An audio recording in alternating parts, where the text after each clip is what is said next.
지난주에 했던 내용하고 좀 중복이 많아가지고 제가 진도를 다 못 빼잖아요. 그래서 과감하게 넘겼습니다. 그래서 오늘은 출애굽기 나눠드린 출애굽기 내용을 할게요. 네, 조금 미리 준비하셨다면 좀 죄송한데, 예. 그래서 한 주씩 저희가 이 삭제했기 때문에 이렇게 당겨가고 또 강의 계획서에 없는 내용을 하나 더 하도록 하겠습니다.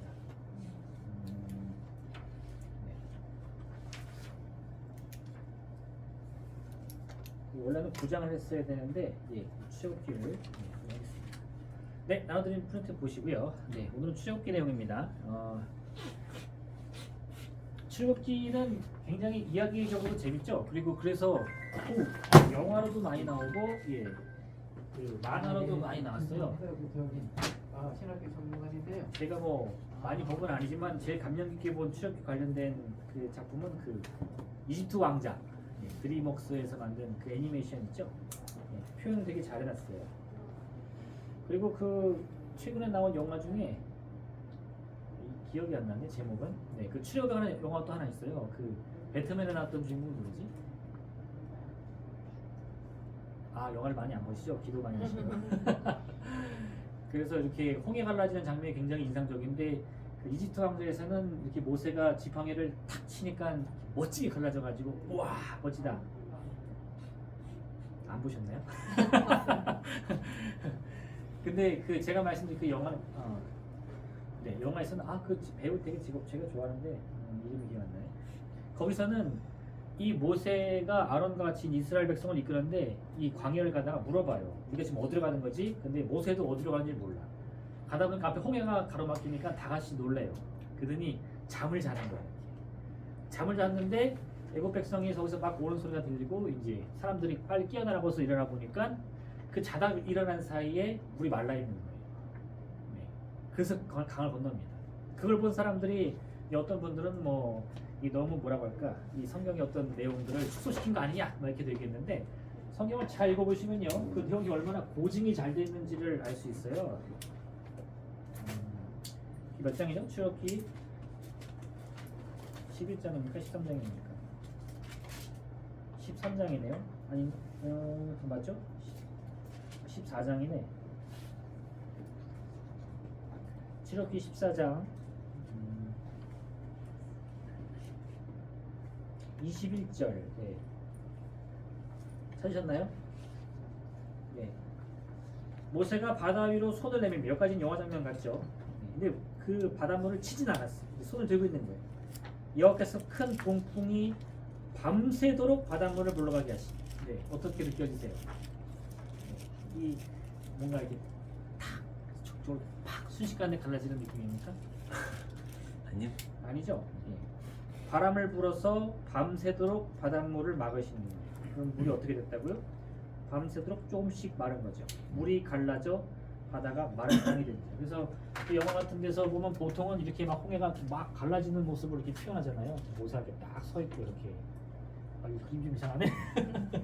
그죠? 예, 이렇게.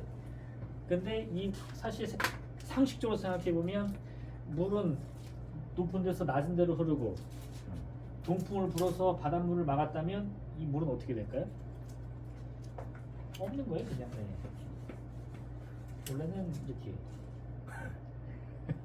사실 이거를 근데 그 장면으로 영상으로 표현하려니까 멋이 없죠. 밋밋하죠. 예. 갑자기 생각나서 어떻게 돼요? 네, 수업 시작 전에 좀 잡소리 좀 했고요. 모세의 출생과 소명. 네. 모세는 어떻게 됐죠? 이스라엘 백성이 엄청 불어났어요. 출애굽기 이제 첫 시작을 보면 이렇게 시작하는데 야곱과 함께 각각 자기 가족을 데리고 애굽에 이른 이스라엘 아들들이 이러하니라 쭉 나오는데 몇 명 안 돼요. 그리고 7절 보시면 이스라엘 자손은 생육하고 불어나 번성하고 매우 강하여. 그죠? 그러니까 처음 시작은 이 사람 저 사람 이름을 다 부를 수 있을 정도로 몇 명이 안 됐는데 세월이 흐르고 났더니 생육하고 불어나서 번성하고 주고 매우 강해졌다. 네, 이렇게 됐다는 겁니다. 왜 그렇게 됐을까요? 우리가 지난주에 봤던 것처럼 하나님이 아브라함에 주신 약속 중에 하나가 이거였죠. 너로 말미암아 큰 민족을 이루라. 그게 응답이 되는 거예요. 출애굽기 1장 7절에서. 그랬더니 넘겨보시면 애굽의 왕 바로가 이제 그 이스라엘이 9절 보시면 이스라엘 자손이 우리보다 많고 강하도다. 실제로 그랬을까요? 네. 실제로 이스라엘 백성이 애굽 백성보다 더 많고 강했을까? 사실 물음표입니다. 왜요? 만약에 이스라엘 백성이 실제로 숫자적으로 혹은 물리적으로 더 많은 숫자와 더 강한 힘이 있었다면요, 이기지 못할 리가 없어요. 근데 뭐 그 사람들이 몰라서 애굽에 대항을 못했다. 그러면요, 최소한 이 애굽을 벗어나 가나안 땅에 갔을 때는요, 자신감이 붙어야 돼요. 왜? 이 애굽은 당대 최강의 국가거든요. 애굽을 이길 정도의 힘이면 뭐 가나안의 이런 뭐 일곱 족속들은 아무것도 아닙니다. 그러니까 미국을 상대로 싸울 수 있는 나라가 뭐 이 일본이나 뭐 어떤 동남아의 나라가 보고서 쫀다. 이거 말이 안 되죠. 이 말 이해되시죠? 그러니까 이 표현은 실제로 그렇다기보다는 이 왕이 바로가 봤을 때 이 이스라엘 백성의 어떤 현재의 상황이나 태도를 보는데 이거는 얼마 못 가서 굉장히 위협이 되겠는데? 라는 느낌이 있었던 거예요. 이 말 이해되시죠? 어쨌든 바로가 두려움을 느낄 만큼 이스라엘 백성의 이 번성 속도는 굉장히 빨랐던 겁니다. 그래서요, 자꾸 그 인구가 불어나니까 이 애굽의 왕이 한 가지 조처를 내리죠. 어떻게 해요? 그 인구를 줄이기 위해서 산파들을 시켜서 처음에는 이제 너희가 보고 태어나서 사내 아이면 다 죽이고 그 딸이면 살려라 했는데 산파들이 그걸 안 들어요. 그랬더니 이제 병사들을 시켜서 그 말을 해가지고 실제로 많은 아이들이 죽었다 이렇게 나오는 거죠. 그때 이제 모세가 태어나서 이 모세의 어머니, 사실 저도 모세의 어머니 이름을 잘 몰랐습니다. 잘 안 외워지더라고요. 근데 요즘에 외웠어요. 어떻게? 요게벳의 노래 들어보셨죠? 그래서 이제 이 좋은 찬송이 나오면 성경의 인물과 지명들을 딱딱 외울 수 있습니다. 그 요게벳이 모세를 몰래 키우다가 모세가 더 커서 키울 수 없을 때가 되니까 갈대 상자에 넣어서 나일강으로 떠나려 보냈다. 이게 이야기의 초반이에요. 거기 보시면요, 모세의 갈대 상자, 모세의 어머니는 모세를 더 이상 숨길 수 없게 되자 갈대 상자에 넣어 나일강과 갈대 사이에 숨겼다. 이것도 조금 보시면요, 이런 느낌이에요. 그 요게벳의 노래가 어떻게 나온지 기억은 안 나는데 그 이집트 왕자라는 애니메이션 보면 갈대 상자에 넣고 그 요게벳이 눈물로 노래를 부르면서 이 갈대 상자를 나일강에 떠내려 보내요. 그러면 나일강에 가는 갈대 상자가 막 요리조리 막 악어의 입도 피해가지고 막 하다가 싹 갈대숲 사이로 쓱 들어왔더니 거기서 목욕하던 여인이 이제 발견을 하는 거죠. 근데 성경에 그렇게 극적으로 표현하진 않아요.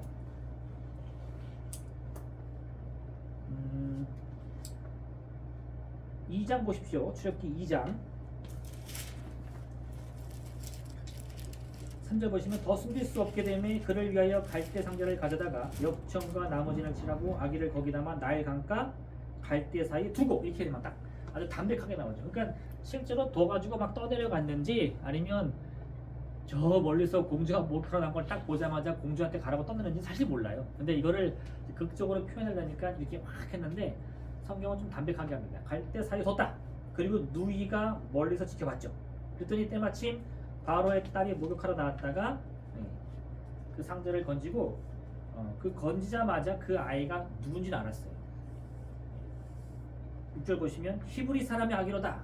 그러니까 지금 이 아기가 왜 갈대 상자에 담겨서 떠내려왔는지 그 사정도 대충 알았을 거예요. 지금 자기 아버지가 병사를 시켜가지고 히브리 노예들의 아이들을 다 죽이고 있는데 히브리 사내 아이가 갈대 상자에 떠내려왔다? 이건 뭐 너무 분명한 거죠. 그 엄마가 아이를 죽일 수가 없으니까 살려보내려고 떠내려버린 거죠. 그래서 그 공주가 그 아이를 데리고 옵니다. 그리고 이제 또 하나 그 영화랑 비교해보면 영화에서는 이 모세가 성장할 때까지 자기가 누군지 몰라요. 나중에 누가 알려주니까 너는 히브리 사람이다. 놀래죠. 와. 근데 그렇지 않아요. 여기 보면 이제 그 이 누이가 누구죠? 엄마. 미리암이 지켜보다가 그 공주가 모세를 잡는 걸 보자마자 뛰어가가지고 제가 그 아이를 위해서 젖먹는 일을 유모를 데려오리까? 했더니 그래 그럼 네가 어디 적당한 히브리 유모를 데리고 와라. 그래서 누굴 소개시켜주죠? 친모를 엄마를 유모인 척하고 데려가서 이 모세는 엄마의 손에 큽니다. 그때 그 엄마가 다 얘기해 주는 거예요. 너는 히브리 사람이고 나는 너의 친구고 다 얘기해 주고 모세는 어렸을 때부터 이미 알고 있었어요. 근데 여기서 제가 말하고 싶은 거는요, 다른 게 아니라 갈대 상자가 뭐냐? 이거 저기 지난 학기 우리 학부 시간 했는데 테바라는 단어입니다. 히브리어 테바라는 단어를 쓰는데 이건 해석의 문제긴 하지만요. 이 테바는 구약 성경에 딱 2번 등장하는 단어입니다. 히브리 이거를 이제 그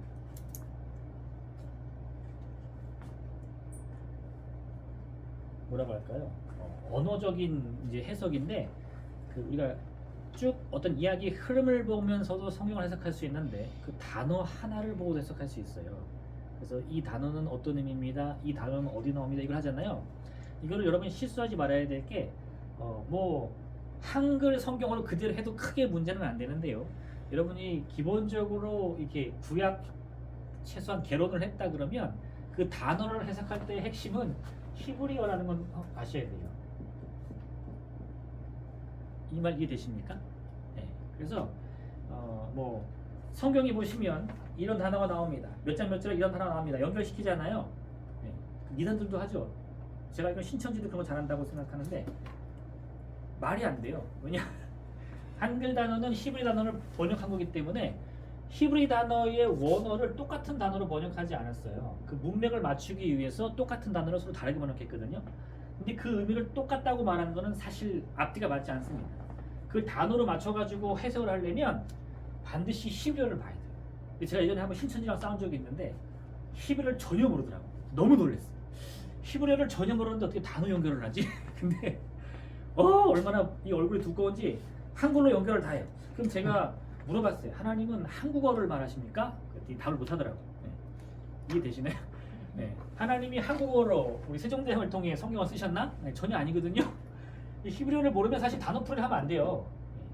원래는. 네.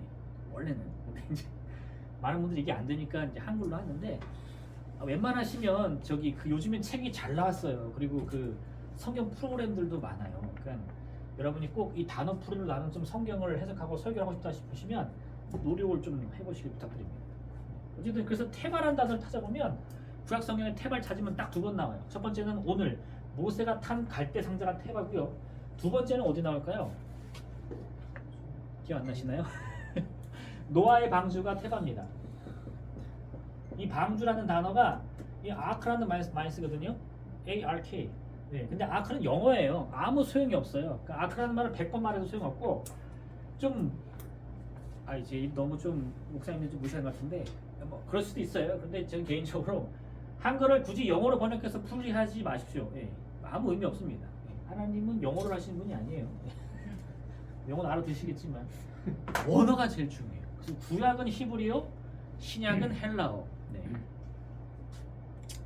아크는 뭐라도 테바는 외워두시면 좀 괜찮아요.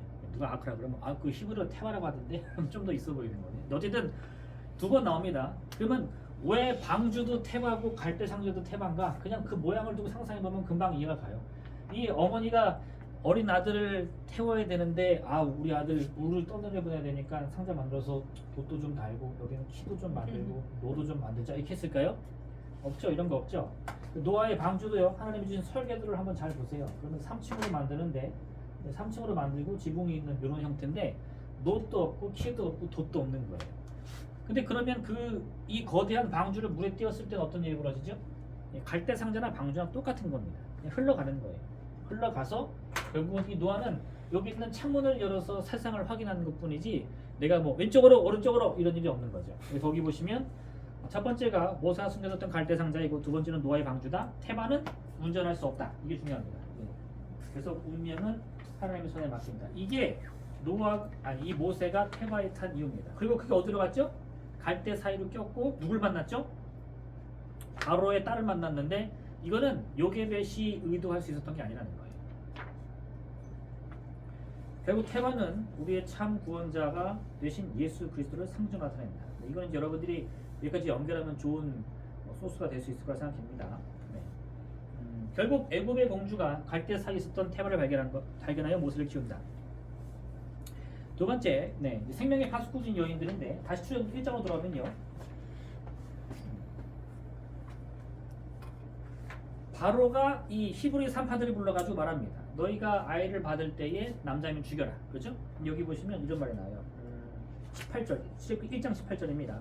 애굽 왕이 산파를 불러 그들에게 이르되 너희가 어째 이같이 외워봐야죠. 15장 애구방이 히브리 산파 시브라라 하는 사람과 부하라는 사람에게 말하여 이르되 너희는 히브리 여인을 위하여 해산을 도울 때 그 자리를 살펴서 아들이거든 죽이고 딸이거든 살려두라 이렇게 말했어요. 명령이죠.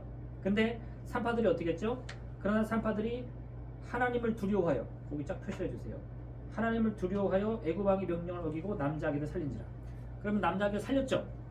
18절 보시면요. 애구방의 산파들 불러 이르되 어찌하여 이같이 남자를 살렸느냐. 그럼 뭐라고 대답해야 되죠? 하나님이 두려워 남자를 죽여서 없었으면 이렇게 해야 되죠. 근데 이 산파들은 뭐라 그러냐. 산파가 바라게 대답하되 히브리 여인은 애굽 여인과 같지 않냐고 건장하여 산파가 그들에게 이르기 전에 이미 해산하였더이다. 그럼 이건 참말입니까? 거짓말입니까? 거짓말이죠. 그러면 거짓말하면 어떻게 돼요? 지옥 가야지. 참말일 수도 있잖아요. 어떻게 참말이 될 수 있죠? 예?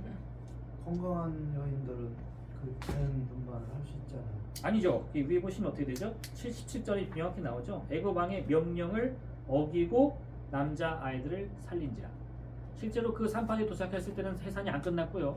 아이를 실제로 받았습니다. 그 남자인 걸 확인했어요. 그 다음 어떻게 했죠? 살려줬어요. 네. 지금 우리 같은 경우도 건강한 여인들은 옛날에 그 산파 없이도 많이. 그런 일이 몇 번 있었겠죠. 몇 번 있었겠지만 근데 더 많은 경우에 성경을 보셔야죠. 성경을. 네, 17절에 보시면 산파들은 확실히 아이들을 받았습니다. 네, 직접 받았고요. 그 아이들을 살려주려는 마음이 없는데 도착하기 전에 태어나서 못 죽인 게 아니라 살려주려는 의지를 갖고 안 죽였어요. 네, 그죠? 안 죽였고 바로가 그 이유를 묻자 그 이유에 대해서는 거짓을 말했죠. 네. 이렇게 되는 겁니다. 여러분 이걸 해석하시에요. 히브리 산파의 거짓을 어떻게 해석할 것이냐. 저는 그래서 아까 그 힌트로 이걸 한 거예요. 17절 하나님을 두려워하여. 이 표현이 창세기에도 한번 나옵니다. 언제 나오느냐. 그 요셉이 이제 팔려가가지고 보디발의 아내에게 유혹받았는데 보디발 아내 나랑 동침하자 그랬더니 도망갔어요. 뭐라고 하고 도망갔죠? 내가 어찌하여 하나님께 죄를 범하리이까. 그 말은 뭐예요? 하나님을 두려워하여 당신과 못 자겠다는 거예요. 아우 내가 보니까 그 안주인님 당신은 나이도 많고 좀 못생겨서 안 되겠는데요. 이것도 아니고 저는 사실 남자한테만 관심이 있는데 이것도 아니고 명확한 이유가 있었어요. 당신이 누구든 상관없습니다. 아름다운 여인이든 돈이 많은 여인이든 힘이 있는 여인이든 나는 당신과 절대 동침할 수 없는데 왜요? 하나님이 두렵기 때문에 이렇게 말하잖아요. 그러니까 이 하나님이 두렵다는 게 히브리 이 산파들이 그 아이를 살려주고 바로에게 거짓말한 이유가 된다는 겁니다. 저는 그래서 그걸 그렇게 풀었었어요. 네. 그래서 거짓과 참을 나눌 때 우리는 이것을 어떻게 생각하냐면 요즘에 우리 젊은 사람들이 맨날 말해 팩트 체크해 뭐 팩트를 말해. 그 팩트라는 건 뭐예요? 네가 본 게 뭐야 네가 들은 게 뭐야 이렇게 말하는데요.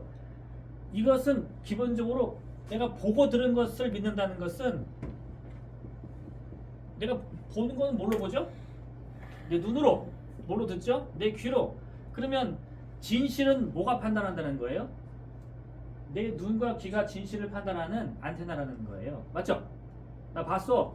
너 그 말 했잖아. 나 들었어. 그 여러분이 그런 얘기를 살아오면서 많이 들었을 텐데 너 그 말 했지 안 했잖아. 내가 들었거든? 그러면 아 맞다. 네 그런 말 했구나. 네가 진실이야. 이런 느낌이 들던가요? 이런 걸로 안 싸워보셨어요? 속이 막 불불 끓면서 속으로 야 너는 그 말을 그렇게 해석하냐? 이런 느낌 들어본 적 없어요? 있죠? 분명히 내가 그 말 했어요. 그 사람이 말하는 그 말에는 거짓이 없어요. 근데 나한테는 그게 거짓으로 들려요? 참으로 들려요? 새빨간 거짓말로 들려. 왜? 아, 저 녀석은 저걸 그렇게 해석하네. 나쁜 놈. 이게 된다는 거예요. 저기 논리에서는요. 네. 그죠? 그러니까 우리는 그렇게 하는데 거짓이면은 참이에요. 아니 맞습니다. 네. 참이면 참이 거짓이든지 거짓이 참이든지 하면 거짓이죠. 근데 우리는 그 논리를 그러니까 거짓말하는 사람 정확한 건 참말을 하는 거예요. 우리는 그걸 못하고. 제가 여기서 하고 싶은 말은요. 이 모든 논리적인 사고의 핵심에는 내 눈과 귀는 정확하다라는 기본 전제가 있다는 거예요. 네, 그러니까요. 거짓말인 거를 정확히. 근데 잘 들어보세요. 그 내 사람은 눈은 참된 정확해. 얘기를 하는 거라는 우리가. 내 귀도 정확해. 근데 당신의 눈은 정확합니까? 아이 넌 그거 아니지. 내 귀는 정확하지만 당신의 귀는 정확합니까? 아, 넌 어떻게 그렇게 듣냐? 아이 넌 바보냐? 그럼 누구 귀가 오르는 거예요? 내 귀가 오르는 거지. 네 귀는 틀렸지. 내 눈은 옳지만 네 눈은 틀렸지. 그러니까 이게 싸우는데 그러면서 나는 보고 들었으니까 참이고 너는 보고 들었지만 너는 거짓이가 되는 거예요. 그래서 이게 싸움이 안 끝나. 그죠? 그래서 기본적으로 나의 것으로 모든 것을 정의하는 이게 틀렸다는 거예요. 이게 틀렸다는 거예요. 지금 히브리 산파가 거짓말을 했다라고 믿는 사람들은요, 아니 저 여인들은 보고 듣고도 왜 거짓말하지? 이렇게 되는 거예요. 그럼 그 여인의 모습을 보고 여인의 말을 들은 사람은 누구예요? 나지. 그러면 누가 옳아요? 나는 옳은데 너는 틀렸다는 거예요. 기본적으로. 그래서 여러분, 참과 거짓의 핵심, 이 기준을 정하는 것은요, 이게 하나님이라는 것을 여러분이 믿으십니까? 안 믿으세요? 근데 여러분이 여기서 아멘 하면 이 말이 무슨 의미인지를 알아야 돼요. 참과 거짓을 하나님이 판단하신다는 것을 여러분이 아멘 하신다면 그 말은 뭘 뜻하는 겁니까? 똥인지 된장인지 먹어봐야 하나? 네. 나는 먹어봐도 몰라요. 이 똥인지 된장인지 나는 먹어봐도 모르고 하나님이 된장이라면 된장이고 하나님이 똥이라면 똥이라는 거 믿으십니까? 이거 잘 알면이 안 나오죠. 그거 어떻게 먹어도 똥이면 어떡하지? 근데 그게 이 참과 거짓을 이 기준을 하나님께 맡긴다는 고백입니다. 안식일은 일을 하는 게 맞아요? 안 하는 게 맞아요? 당연히 안 하는 게 맞죠. 그거 누가 몰라요. 지금 신앙이 몇십 년인데. 근데 여러분, 예수님이 안식일날 제자들이 밀사를 까서 먹는데 왜 당신의 제자는 일하십니까? 그랬더니 아유 내가 못 가르쳤네요. 이러셨나요? 아니죠. 누가 틀렸어요? 바리새인 틀렸죠. 아니 밀리삭을 까먹는 거는 일인데 그걸 안식일 했는데 왜 예수님이 바리새인 틀렸다고 그랬죠? 그게 옳은지 틀린지를 결정하는 누구다? 하나님이시지. 그걸 어떻게 바리새인이 알아요? 내가 왜 몰라요? 내 눈이 있고 귀가 있는데. 예. 이게 안 맞으면 하나님 앞에서 이게 나가는 거예요. 요나가 뭐라 그랬죠? 네가 나에게 손대는 게 옳으냐? 내가 죽기까지 손해도 옳습니다. 이게 나가는 거예요. 하나님한테. 이해되시나요? 내가 옳기 때문에 배는 게 없어요. 하나님도 틀린 사람이 되는 거예요. 하나님 틀린 분이 되는 거예요. 당신이 이렇게 자비와 공유를 저 니네의 백성을 향해 베푸는 게 옳습니까? 절대 옳지 않죠? 이렇게 되는 거죠. 이해되시나요? 근데 그거를 우리가 늘 한다니까요. 네. 어떻게?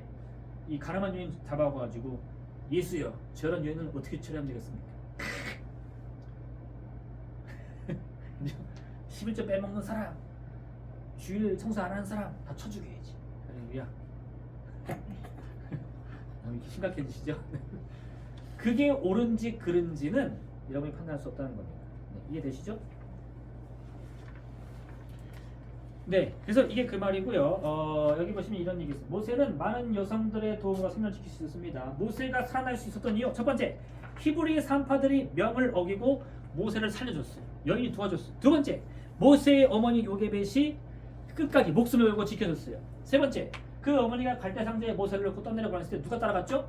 누이인 미디안이 끝까지 따라갔습니다. 이게 굉장히 대단해요, 여러분. 이걸 생각하셔야 되는데 이 출애굽기의 연도를 우리가 언제로 생각하느냐? 네, 이 조금 뭐라고 할까? 진보적인 학자들은요, 기원전 13세기, 그러니까 지금부터 한 3,300년, 3,400년 전, 좀 보수적인 학자들은 15세기, 지금부터 한 3,500년 전, 3,600년으로 봅니다. 이게 200년이 차이가 나는 거는 여기 있는 뭐 이 라암세 성이나 이 바로의 이름을 어떻게 해석할까의 차이인데 왜 보수적인 사람이라고 표현하느냐? 성경을 다 문자 그대로 이해하는 거예요. 그래서 해봤더니 이거 15세기다. 기원전. 근데 여기에 나온 라암셋의 건설 등을 이 역사적으로 고관을 발굴해 보니까 이런 대규모 공사는 기원전 13세기 이루어졌다는 거예요. 그러면 기원전 13세기 흔적이 있죠. 근데 뭐가 문제가 되죠? 왕의 이름이 틀려요. 성경이랑. 그래서 진보적인 사람들은 뭘 우선시해요? 증거를 우선시합니다. 밝혀진 것을 먼저 해요. 15세기에는 아무리 파도 그런 건물을 지은 흔적이 없어요. 이집트에서는. 그러니까 그러면 뭘 먼저 해? 그 사람들은 증거가 없어도 성경이 말하면 맞다라고 보는 거예요. 그래서 싸우는 거예요. 뭘 택하는지 여러분 마음입니다. 네. 둘 다 택하도요. 문제는 많아요. 특히 여기는 증거가 없기 때문에 유일한 가장 큰 증거가 뭐냐? 네. 사실 애굽의 왕들의 이름도 계속 반복되거든요. 그래서 알 수가 없어요. 근데 그럼 여기서 주장하는 가장 큰 증거가 뭐냐면 성경에 있는 그 족보의 나이를 역추적하는 거예요. 네. 그럼 이렇게 나옵니다. 어쨌든 뭐 여러분들이 뭘 택하든지 그렇게 해서 했을 때 뭐가 여기까지 왔죠? 여인의 이름, 그죠? 이게 3,000년이 넘는 시대의 상을 뭐 언제 기록했는지 모르겠어요. 이거 그때 제가 기록 순서 보여드렸죠. 단편적인 글들이 있고 그걸 모으는 시간이 있었다. 그러니까 이게 우리가 보고 있는 출애굽기가 완성되기까지는 수백 년 혹은 뭐 1000년 이상의 시간이 필요했을 텐데 그게 뭐 완성됐던 그 단편에 남았던 그것을 처음에 기록했을 때 그 시기에 여성에 대한 인권을 생각한다? 예, 이거는 굉장한 겁니다. 우리나라의 한번 그 동화를 생각해 보세요. 우리나라 동화. 네. 성춘향전. 춘향이가 이도령을 사랑했죠. 이도령이 과거 시험으로 떠났죠. 그 춘향이는 어떻게 됐나요? 헤어진 여인을 잊고 열심히 일해가지고 부자가 됐나요? 아니요, 변사토한테 아주 호된 고통을 당했죠. 그러면 그때 이 춘향이가 한 일은 뭐예요? 거절한 것밖에 없어요. 아니 되옵니다. 나중에 어떻게 했어요? 이도령이 장군쳐서 구해주잖아. 내 칼을 받으라. 네. 그게 여성의 모습이에요. 우리나라 불과 200~300년 전만 해도 여자란 자리를 잘 지키면 자고로, 그죠? 지조만 지키면 돼요. 그럼 누가 다 알아서 해줘? 남군이 다 알아서 해주는 거죠. 네. 장급제도 하고 뭐 돈도 벌고 마패도 갖고 오고 해가지고 그 부와 명예로 여자를 잘 잘해주죠. 네. 이건 뭐 외국도 틀리지 않습니다. 뭐 신데렐라, 백설공 다 어떻게 해요? 네. 마찬가지죠. 그러니까 이 여성이 주도적으로 뭔가 하는 그런 이야기를 발굴한 게 굉장히 어려워요. 불과 몇백 년 전에. 근데 수천 년 전의 사건을 묘사한 출애굽기에는 누가 계속 나와요? 여성이 나온다. 네. 그래서 저는 이게 뭐 제가 아무것도 아니긴 하지만 가끔 이 우리 교수님들 이렇게 막 이렇게 서로 얘기하시는 거 보면 여성 인권을 주장하시는 분이 있어요. 다 동의합니다. 근데 그분들이 성경을 조금 언짢아할 때가 있어요. 성경은 너무 남성 중심적이다. 물론 맞습니다. 왜요? 그거는 뭐라고 할까요? 너무 당연한 거야. 너무 당연한 거야. 네. 이웃의 남편을 탐내지 말라. 이런 계명 들어보셨나요? 그런 계명 없습니다. 누굴 탐내지 말아야 되죠? 아내만 탐내지 않으면 돼요. 남편은 탐내도 돼요. 할렐루야. 왜 그렇죠? 그 10계명을 받는 사람은 누구예요? 성인 남성이에요. 성인 남성. 여성은 안. 아유, 지금 굉장히 지금 먹어도 될까요, 제가? 아, 네. 기분이 굉장히 언짢으신데. 근데 그게 기본이라는 거예요. 무슨 말인지 아시겠죠? 그러니까 그 당시 여성에 대한 인권은 거의 없어요. 그리고 여러분이 당장 여성 인권에 대한 책 몇 권만 읽어보셔도 금방 아는데 한번 이렇게 비교해 보세요. 전 세계의 인류가 어린이의 인권을 생각한 것과 여성의 인권을 생각한 것 중에 뭐가 더 빨랐을까요? 네? 그렇죠. 예. 그러니까 물어봤겠죠, 그죠? 네. 어린이가 100년 이상 빨랐어요. 어린이도 사람이다. 이걸 발견하는 게 여자도 사람이다. 이걸 발견보다 100년 이상 빨랐어요. 놀랍죠? 네. 그래서 이 미국의 여성 참정권, 여성이 미국에서 투표할 수 있는 그 과정을 그린 이 책들이 많은데 한번 읽어보세요. 그러면 흑인이 권리를 찾는 것보다 더 처참해요. 근데 지금 흑인 인권은 많이 나오지만 여성 인권은 아직도 잘 안 나와요. 지금 여성 인권 주장하면 뭐라 하지? 페미니즘이다. 네. 물론 극단적인 그런 사람들로 인해서 저도 좀 언짢을 때가 있는데 막 하나님은 여자다 막 이런 사람들이 있는 기분이 나쁘긴 한데 이게 역사적인 그게 있는 거예요. 네. 근데 놀랍게도 성경은 여자들을 강조한다. 제가 요즘 계속 이게 좀 딜레이가 되는데 넘어갈게요. 최초의 여성의 이름인 하와는, 이게 하와라는 말은 히브리어입니다. 그 히브리어는 생명을 의미한다. 그래서 여러분, 하나님이 아담을 이름을 지었는데 아담이 뭐에서부터 왔다고 그랬죠? 아담아, 흙에서 왔다고 그랬죠? 남자는 흙인데 여자는 뭐예요? 생명이다. 네, 할렐루야. 그러니까 흙이 생명을 무시하면서 사는데 잘못된 거예요. 출애굽기에서 남성을 대표하는 애굽의 바로가 생명을 파괴하는 상징으로 쳐진다. 그죠? 요거를 제가 성으로 한번 연결해 봤어요. 그랬더니 바로는 남자를 대표해요. 왜요? 강해, 고집세, 힘이 있고 돈이 있고 권력이 있어. 뭐예요? 남자의 어떤 그 모든 이 뭐란 성만 뭐 목표를 대변하죠. 그걸 다 갖고 있는, 요즘 말로 하면 뭐라고 할까요? 요즘에 그런 말 쓰던데 뭐 알파나 뭐 이런 거 맞나요? 금수저 뭐 이런 거 그죠? 네. 그게 바로 바로입니다. 여성은 누구예요?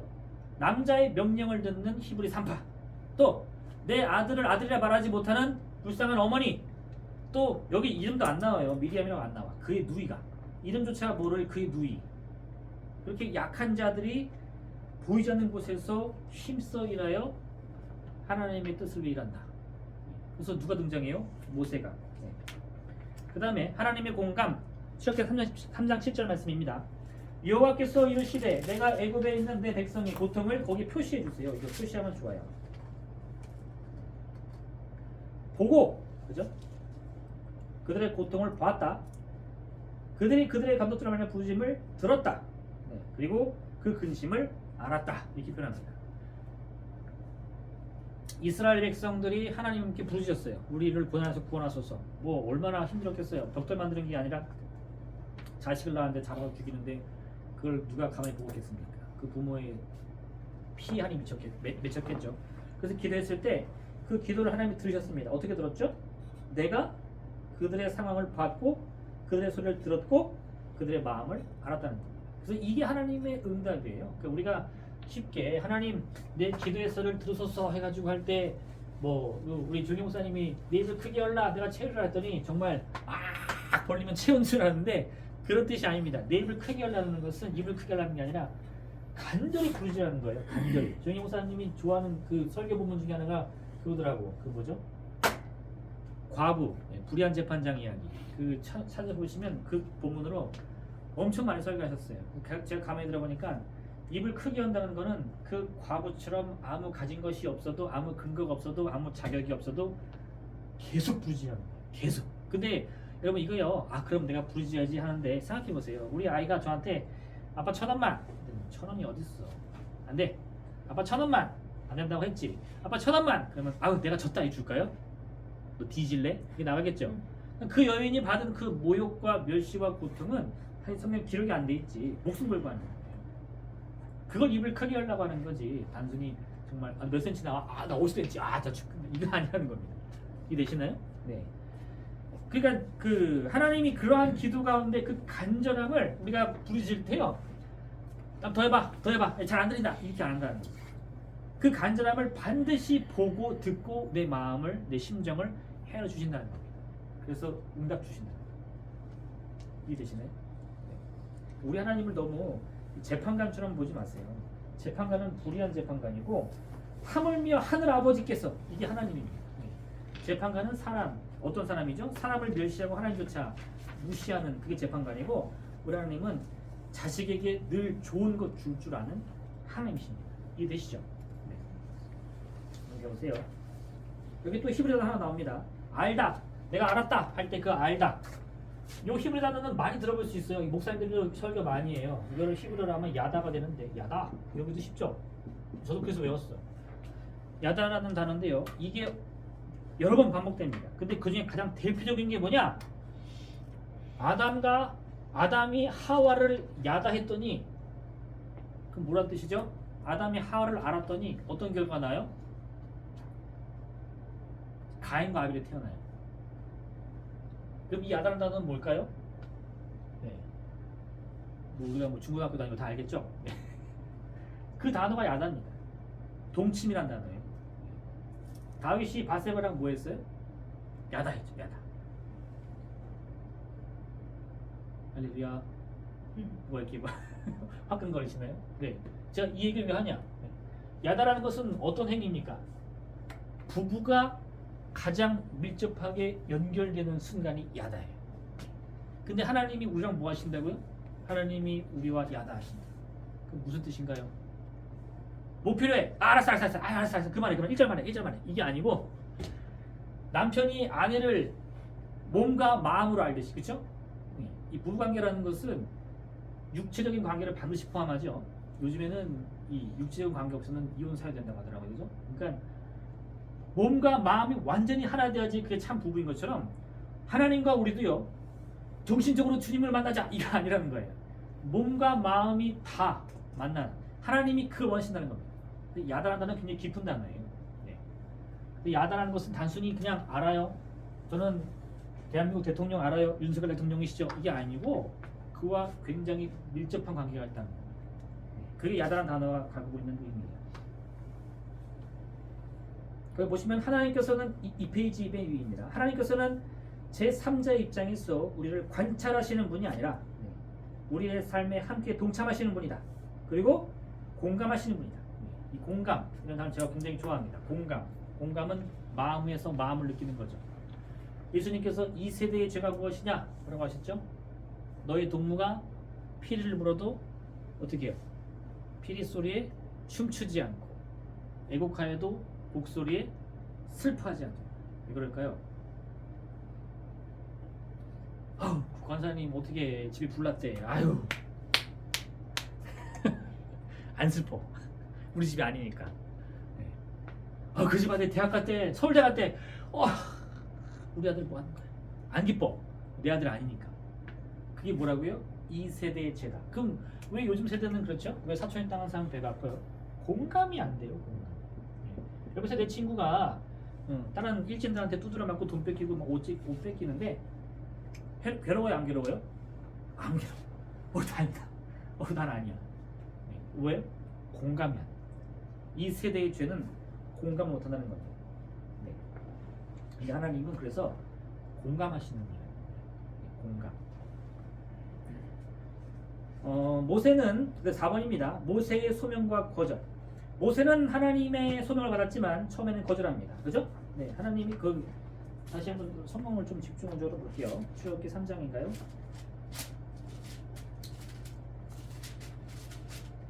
오늘 제가 설교하니까 쭉 한번 해보고 챕플까지 한번 수업해 봅시다. 6페이지까지인데 와, 내용이 엄청 많아요 지금. 출애굽기 3장 모세의 소명. 모세가 이제 광야를 헤매다가 미디안 제사장 이드로 만나죠. 3장 1절 한번 보세요. 여기 안 넣는데 이것도 조금 사실 고민해 봐야 돼. 모세가 그의 장인 미디안 제사장 이드로의 양떼를 치더니. 그럼 미디안 사람은 이스라엘 사람과 어떤 연관이 있습니까? 아무 연관 없어요.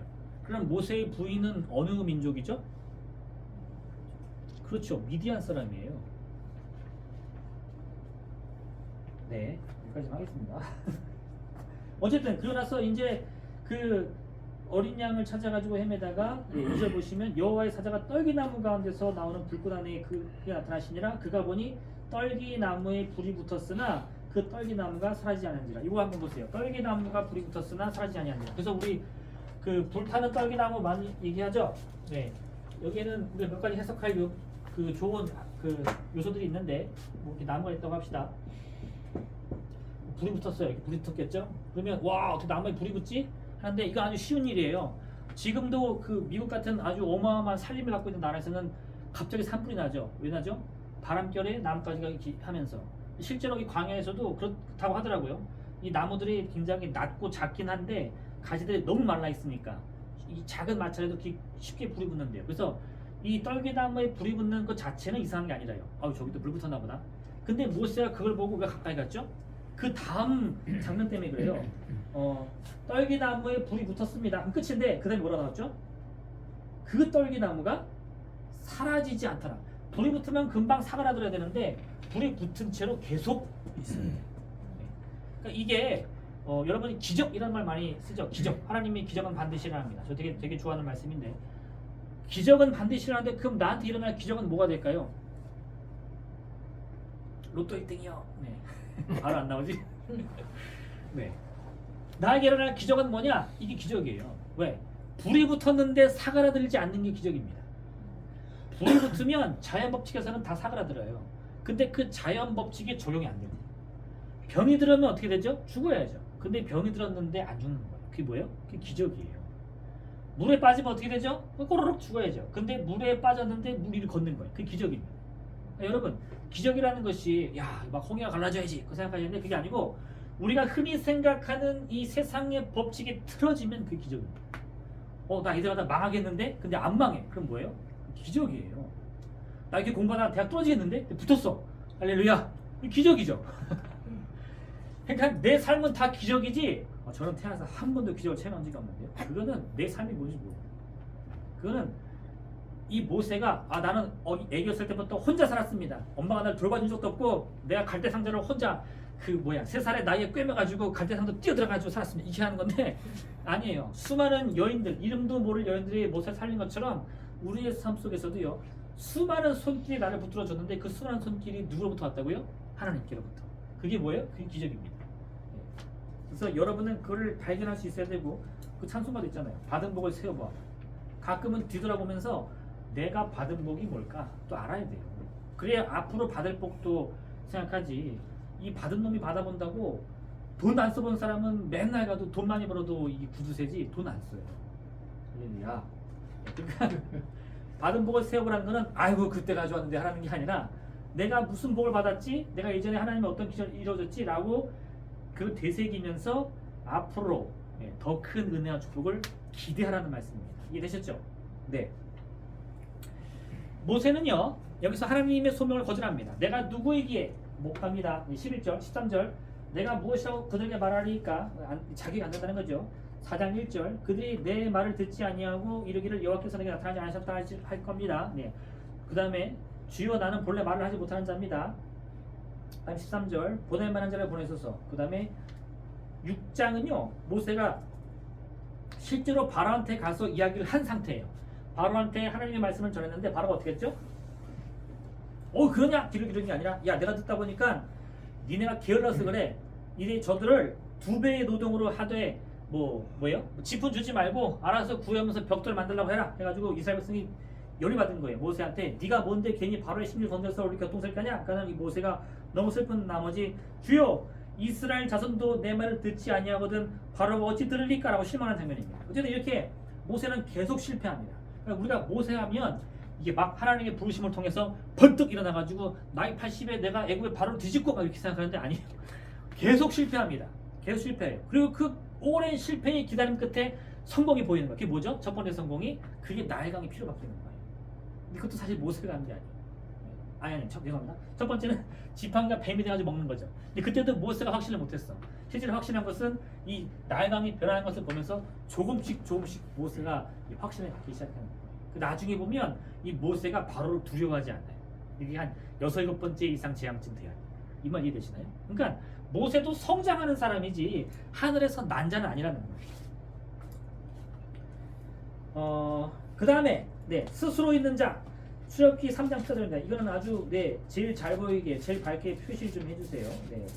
굉장히 중요한 신학적인 의미를 담고 있는 구절입니다. 3장 14절 하나님이요 모세가 이제 13절에 모세가 하나님께 아뢰되 내가 이스라엘 자손에게 가서 이르기를 너희 조상 아브라함의 하나님이 보시다면 그들이 내게 묻기를 그 이름이 뭐냐? 너를 보내신 신의 이름이 뭐냐? 물어볼 거예요. 그죠? 그 우리는 하나님의 이름을 뭐라고 말해야 되죠? 이 대답이 막 나와야 되잖아. 하나님의 이름은 뭡니까? 충격인데. 여호와. 우리가 믿는 이 신의 이름은 알아야죠. 여호와. 그죠? 여호와가 하나님의 이름입니다.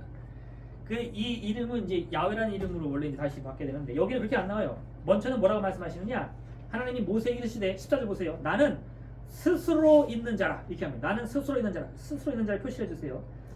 좋은 성경이라면 거기에 이렇게 나는 스스로 있는 자다 해놓고 여기 이렇게 각주를 다는 게 있을 거예요. 혹시 성경책에 있나요?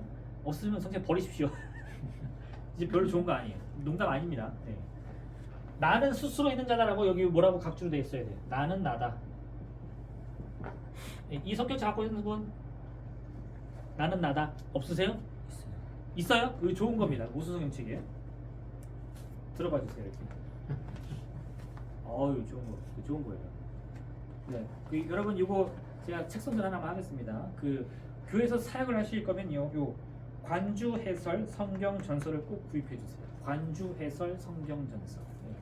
왜 그러냐? 이렇게 보시면 여기 이렇게 각주가 나와요.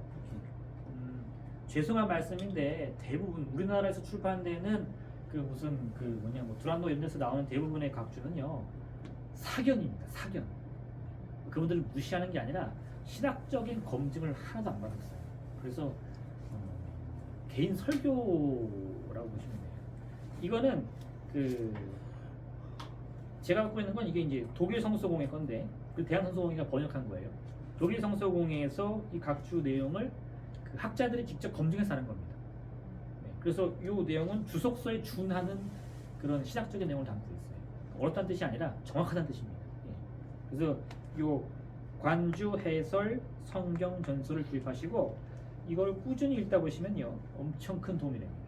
이게 막 저기서 그 주석서 찾아가지고 읽는 게 쉽지 않잖아요. 그때 저도 설교 볼 때 이걸 먼저 읽는데 큰 도움이 돼요. 특히 이렇게 각 그 뭐라고 할까 이 권이 시작될 때 이렇게 요약본이 있거든요. 이게 굉장히 좋아요. 그리고 처음에 읽으실 때는 전혀 이해가 안 될 수도 있어요. 도대체 무슨 말하는지. 왜 그러냐? 이게 어려워서가 아니라 여러분들이 배경 지식이 전혀 없는 거예요. 예. 남을 의심하지 마십시오. 할렐루야. 나를 의심해야지. 뭐 이런 게 다 있노? 안 돼요. 예. 아, 나는 아무것도 모르는구나. 저도 그랬어요. 그래서 제가 알아요. 이걸 교수님께 추천받고 사가지고 와 하고 막 읽었는데 난 이거 읽으면 하늘의 문이 열리고 계시가 임해가지고 설교가 막 나올 줄 알았어. 하나도 이해 못하겠는 거예요. 무슨 내용이 도대체 아무 상관이 없는 것 같은데. 근데 제가 공부를 하면서 보니까 이게 다 의미가 있어요. 그리고 이게 그 주석서의 그 방대한 내용을 짧게 담으려다 보니까 너무 압축했어. 그래서 기본적인 배경 지식이 있는 상태에서 읽어야 아 이거 그때 나온 거지, 아 이거구나 하면서 막 연결을 하지. 안 그러면 좀 어려워요. 대신에 꾸준히 읽고 하다 보면 저는 분명히 좋은 소식이 있으리라고 생각합니다. 어쨌든 그래서 여기는 나는 스스로 있는 자다라고 되어 있는데 이게 잘 안 나와서 좀 죄송한데 네, 갖고 왔었어야 되는데.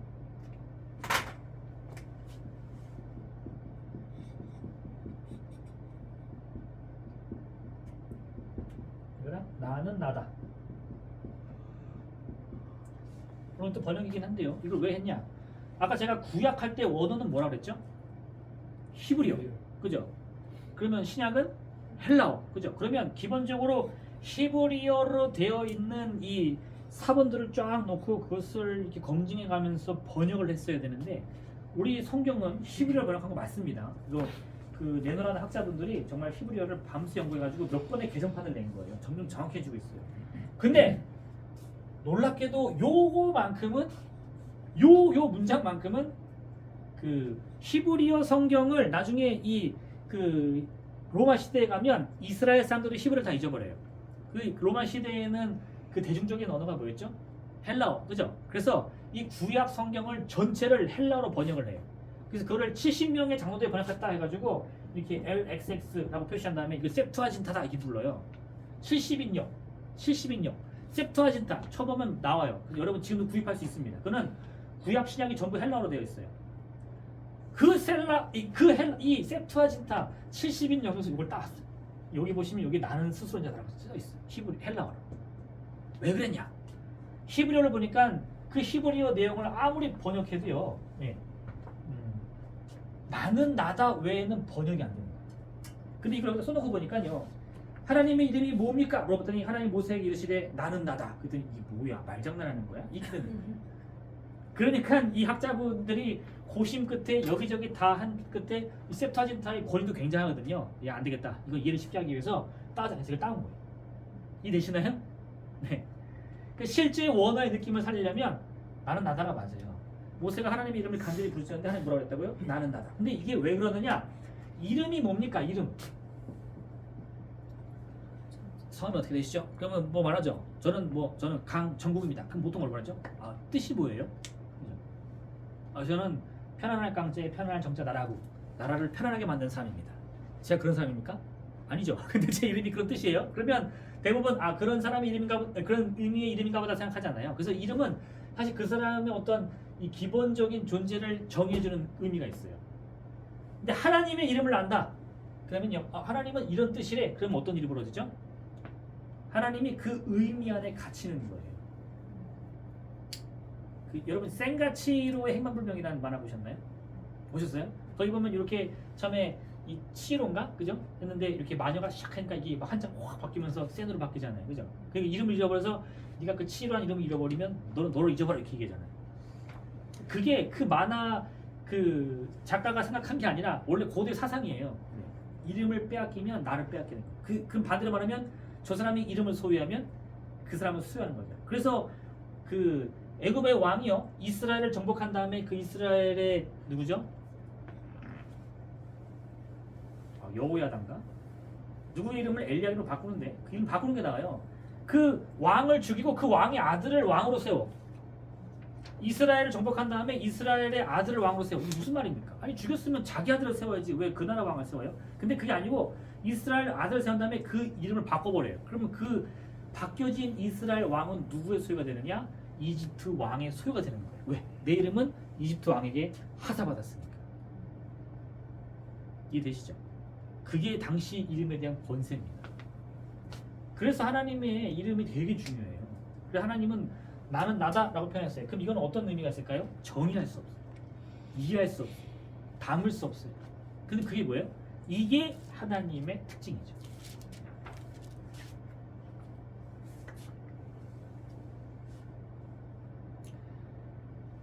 음, 15절 보시면요. 하나님이 또 모세에게 이르시되 너는 이스라엘 자손에게 이같이 이르기를 너희 조상의 하나님 여호와, 이게 여호가 나오는 거예요. 곧 아브라함의 하나님, 이삭의 하나님, 야곱의 하나님께서 나를 너에게 보냈다라. 이는 나의 영원한 이름이다. 하나님 이름은 뭐예요? 여호와. 이것도 되게 독특합니다. 제가 그때 잠깐 설명드렸지만 제가 뭐 히브리어를 전혀 잘하지 않습니다. 지금 옛날에 알파벳 정도는 외웠는데 지금 알파벳도 못 외워요. 근데 그냥 이거 하나는 기억나. 히브리어 배울 때 제가 제일 먼저 배운 게 히브리어는 동사든 명사든 삼음절이다. 네, 세 개로 나옵니다. 네. 그 아하브라는 말 아세요? 아하브. 아하브 모르세요? 영어로 써볼까? 바. 뭐냐? 네, 현재 이스라엘에서 팔고 있는 화장품 이름입니다. 아하바. 써봤어요 실제로. 네, 그 성지순례 가가지고 사봤는데 엄청 좋아. 이 원료가 사에서 나오는 소금이래요. 그래서 혹해 샀는데 너무 좋아. 그래서 아하브 어디있지 찾아봤는데 왜 제가 이 말을 하냐? 아하브라는 말은요 사랑이라는 뜻입니다. 아하브. 아하바는 사랑한다. 네. 근데 그 중요한 건 뭐냐? 이 브 삼음절이에요. 명사든 동사든 삼음절로 끝나는 거예요. 근데 여호와는 사음절이에요. 자음이 4개입니다. 예, 이스라엘 그 히브리어 고전 단어 중에 4개인 자음은 거의 없어요. 제가 왜 전혀 없다는 말을 못하냐? 네, 모르니까. 근데 제가 히브리어를 배운 저희 그 짧은 시견으로는 여호와는 저도 아직도 본 적이 없어요. 네. 그래서 이걸 신성 4문자라고 부르는데 4개의 음절이 있고 신성 4문자를 이스라엘 사람들은 읽지 않습니다. 그리고 뭐라고 읽죠? 아도나이, 나의 주여 이렇게 한다고 많이 들으셨죠? 그다음 여호와 이름을 잃어버렸죠. 그래서 이 신성 4문자에 아도나이의 몸을 붙여가지고 여호와라는 기가 막힌 말을 창조해냈습니다. 그래서 지금 학자들은 이것을 여호와가 틀렸고 야훼가 맞다라고 얘기를 하는 거예요. 이해되시죠? 어쨌든 그래서 하나님의 이름은 지금까지도 신비해요. 이해할 수 없습니다. 네, 넘겨보세요. 네, 3페이지입니다. 그래서 거기 보시면 하나님의 신비성, 네, 하나님의 근원은 누구도 알 수 없다. 와, 반도 못했는데 이와 비슷한 설명을 살레망 멜기세덱에 관한 말씀에서 발견할 수 있습니다. 멜기세덱이 누구죠? 기억나시나요? 아브라함이 조카 롯을 구해갖고 와요, 그죠? 전쟁에서 구해갖고 온 다음에 올 때 그 소돔의 왕이 마중 오죠. 소돔의 왕은 헛소리하고 멜기세덱이야말로 그를 성대에 맞으면서 하나님의 이름을 축복하잖아요. 그랬더니 히브리서는 신약이죠. 히브리서의 저자 이렇게 말합니다. 이 멜기세덱은 살렘 왕이에요. 살렘은 어느 나라예요? 예루살렘입니다. 예루살렘의 왕이에요. 지극히 높으신 하나님의 제사장이라. 그러면 좀 죄송한 말씀인데 아브라함 당시 예루살렘 주민은 어느 민족이었을까요? 여부스 속입니다. 여부스. 다윗이 예루살렘을 정복하기 전까지 여부스 속인데 제가 이 말을 왜 하느냐? 그럼 예루살렘 주민인 멜기세덱은 사실 이스라엘 사람입니까? 아니에요. 멜기세덱은 살렘 왕이요 지극히 높으신 하나님의 제사장이라 여러 왕을 쳐서 죽이고 돌아오는 아브라함을 만나 복을 빈 자라. 아브라함이 모든 것의 10분의 1을 그에게 주니라. 그 이름을 해석하면 이게 나와요. 먼저는 의 왕이요, 그 다음은 살렘 왕이요, 평강의 왕이요, 아버지도 없고 어머니도 없고 족보도 없고 시작한 날도 없고 생명의 끝도 없다. 그러면 이 말은 멜기세덱을 칭찬하는 말입니까? 깎아내리는 말입니까? OX 퀴즈인데 칭찬하면 O, 깎아내리면 X. 자, OX 시작. 오, 그렇죠. 네, 이건 칭찬하는 말이에요. 왜요? 이 멜기세덱이 그 족보가 전혀 나오지 않는 그 신비가 누구를 닮았느냐? 예수 그리스도 닮았다라고 표현합니다. 그 예수님이 바리새인이 물어보잖아요. 네가 아브라함보다 높냐? 예수님이 어떻게 높아요? 나이가 몇 살인데? 근데 예수님이 뭐라 그러죠? 내가 더 큰 자다. 그러니까 바리새인들이 이런 싸가지 없는 이렇게 되는 거예요. 근데 그건 왜 그렇게 되죠? 이 바리새인들이 벌써 족보가 있는 거고 예수님은 무슨 의미로 말한 거죠?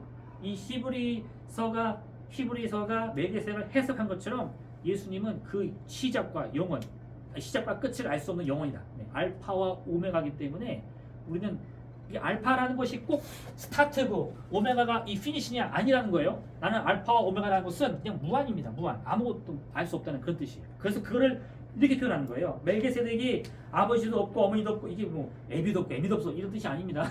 네, 그런 욕이 아니라 그의 시작과 끝을 알 수 없고 족보도 알 수 없는 것처럼 예수님 뭐라고 하죠? 뒤에 하나님의 아들과 닮아서 항상 제사장이다. 예수님은 항상 예수 그리스도다 이렇게 나가는 거예요. 그래서 사실 성경 보면요 예수님의 나이가 안 나와 있어요. 근데 우리는 예수님이 몇 살에 돌아가셨죠? 몇 살? 30살. 아니죠. 33. 33살. 그렇죠. 왜 33살이에요? 네, 사람들이 예수를 보니까 그가 30쯤 되어 보이더라. 나오죠. 그리고 그 다음에 요한복음에 보면 예수님이 3번 예루살렘에 가요. 왜 3번 예루살렘에 갔을까요? 매해 6월절날 가는 거야. 그러면 몇 년 동안 갔을까요? 3년. 근데 마지막 4번째 6월절 방문하고 돌아가셨죠. 몇 살에 죽었을까? 33살이요. 이렇게 나오는 거예요. 근데 그럼 그 정확한 겁니까? 당연히 아니죠. 왜? 더 놀라운 것은 마태, 마가, 누가복음에서 예수님은 예루살렘 몇 번 갔을까요? 한 번밖에 안 갔어요. 그러니까 예수님이 한 번 간 거를 3번 말한 건지 3번 간 걸 한 번 말한 건지 그건 몰라요. 두 번째, 예수님이 처음 공생이 시작한 게 30살이다. 아무도 몰라요. 30처럼 보인 거지 30살인지 20. 예수님이 노아니면 어떻게 해? 영아니면 어떻게 해? 그 모르는 거예요. 네. 근데 우리는 쉽게 표현하는 겁니다. 그리고 여러분이 왜 그렇게 표현하는지는 설교를 해보시면 알아요. 예수님이 몇 살인지 몰랐겠지만 그래도 이렇게 했으면 이건 잘 별로가 예수님이 3년 반 동안 이러면 사람들이 확 드는단 말이에요. 네. 마가의 다락방에 성령이 임하는데 마가의 다락방에 한번 성경 찾아보세요. 지금 나오나 안 나옵니다. 네. 마가의 어머니가 집이 있었어요. 근데 그 집에 다락방이 있습니다. 그래서 그 두 개를 합친 거예요. 이해되시나요? 그러니까 사실 이 일부러 그렇게 바꾼 게 아니고요. 설교자들이 이 어떤 청중의 그 관심을 잡기 위해서 아까 제가 그 모세의 그 홍해 말씀드렸죠. 이렇게 확 갈라지는 장면을 꾸미듯이 그거를 그렇게 합친 단어들이 몇 개 있어요. 근데 제가 말하는 건 그 말을 쓰지 말라는 게 아니야. 그 말을 여러분이 쓰더라도요.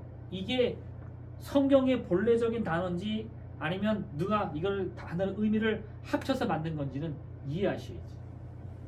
예수님 몇 세 돌아가셨어요? 33살. 어떻게 알아요? 성경 찾아봐. 이거 큰일 납니다. 이해되시나요?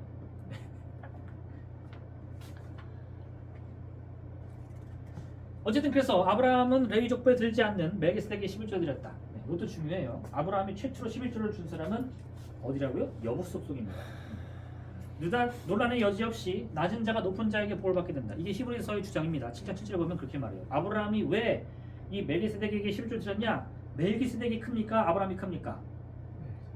멜기세덱이 크죠. 그러니까 아브라함이 10조 줘야지. 근데 그 멜기세덱보다 더 큰 분이 누구예요? 예수 그리스도. 이렇게 되는 거예요. 이게 논리예요. 3단 논법. 이게 신약의 특징입니다. 헬라어로 적었을 때 사람들 대부분 이런 논리를 적어요.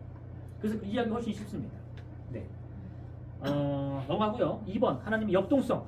일반적으로 이름은 그 사람의 특징을 나타냅니다. 스스로 있는 자라는 의미는 이러한 이름을 통한 개념화를 찬성해요? 반대해요? 반대한다. 하나님은 개념화 시킬 수 없다. 그래서 여러분 하나님이 어떤 분이에요? 뭐 수염 났겠지, 하얀 입었겠지, 이거 다 거짓말이에요. 알 수 없습니다. 그러니까 하나님은 남자니까 여자입니까? 묻는 것 자체가 하나님이 누군지 모른다는 거예요. 뭐 기성교단의 사람은 하나님 당연히 남자지 할 수도 있는데 아닙니다. 하나님은 성으로 정치 성으로 뭐라고 할까요? 정의할 수 없어요. 하나님은 어머니 하나님이지 말도 안 되는 소리예요. 성경 자체를 모르는 사람들 진짜. 네, 그 밑에 보시면 맨 밑에 보시면 하나님은 하나로 고정되어 존재하는 분이 아니라 늘 역동적으로 움직이고 변하시는 분이다. 네, 넘겨보십시오. 2번부터는 제가 다음 주에 하고요. 요거 하나 한번 볼게요. 출애굽기 24장 한번 볼게요. 24장.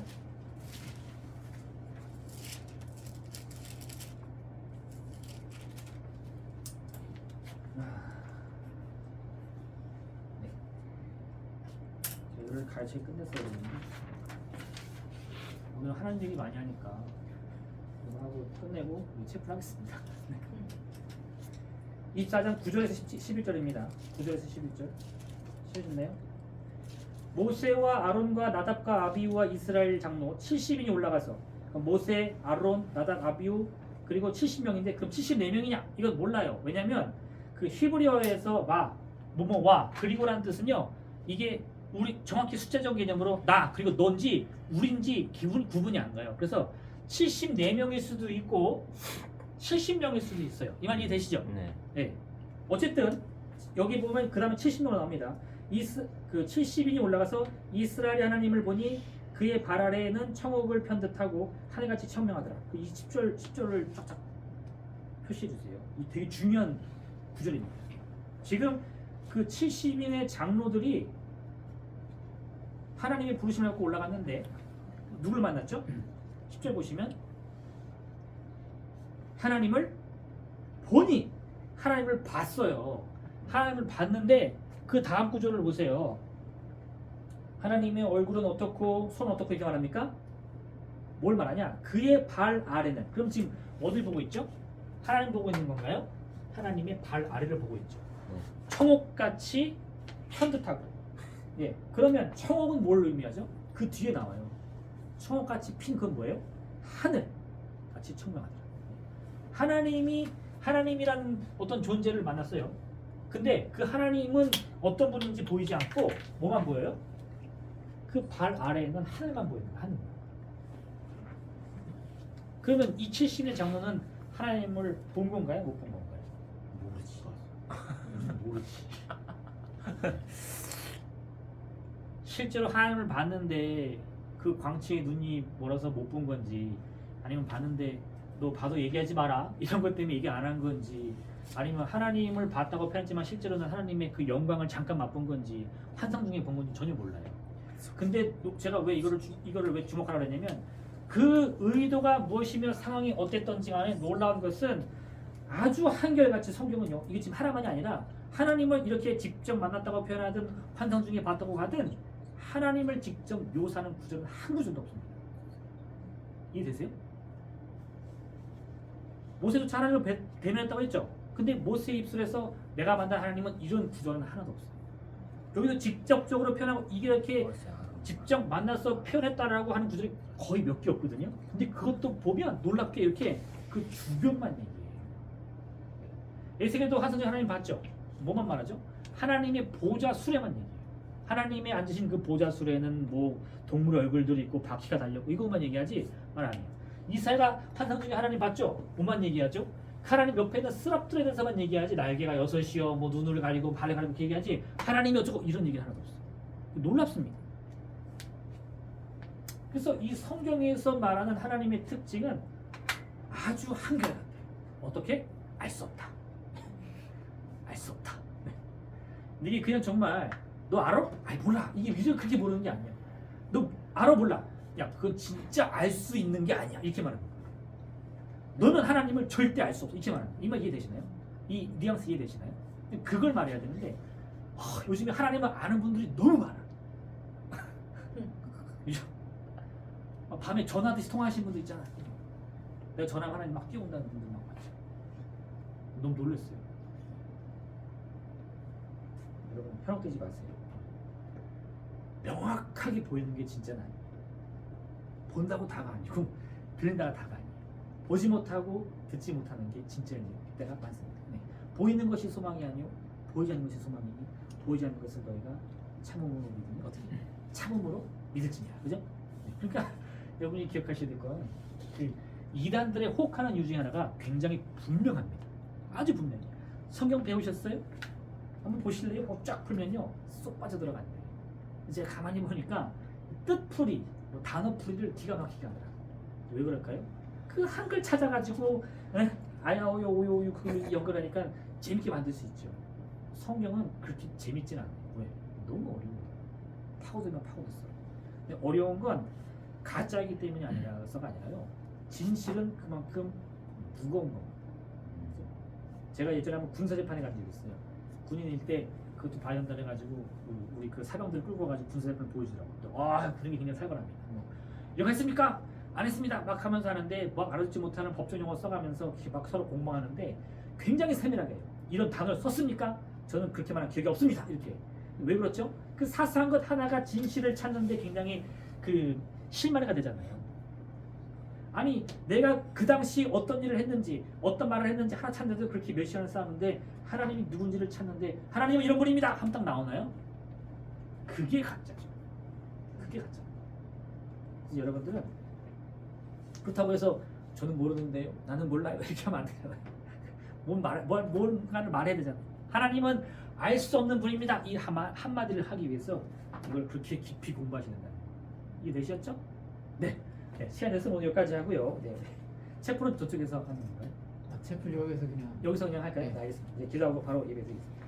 사랑해 주님 감사합니다. 하나님 우리에게 성령의 지혜를 허락하여 주시옵소서.